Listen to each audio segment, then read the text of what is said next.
Okay, so this week in room 1, we're going to be doing the reciprocity law. So the reciprocity law says that any combination of MA and time should give you the same output. So we're going to be using this abdomen phantom. We're going to collimate to the hip. We're going to have our CR centered on the femoral head, and we're going to collimate to a 10 by 12 lengthwise. So the 12 inches will be from the top to bottom. So after your position there, make sure you have your marker on there, and then also an identifier marker so you guys know which one is the first image and the second image. So you must have both markers on there, your side marker and also an identification marker. So once you've positioned there, you'll go over, you'll use the technique chart for a hip. Make sure you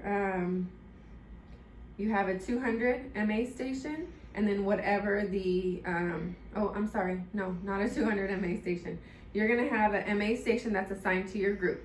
So use your technique chart, but then your group will be assigned 2 different MA stations, and then you'll have to adjust your time to get the required mass for the part.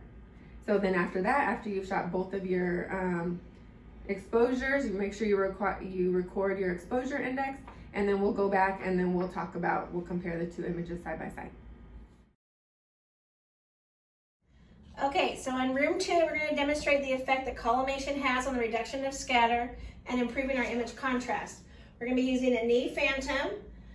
Right now, someone got rid of my soda pop bottles, so we'll be bringing those in.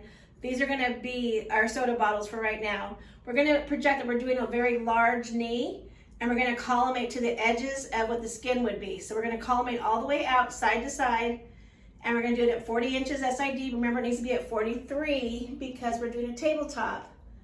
And then we're going to do a 14 by 17 crosswise. You're going to put your left or right marker on there, as well as another identifying marker to make sure we know which exposure was first, which one was second. So the first one's going to be open this big.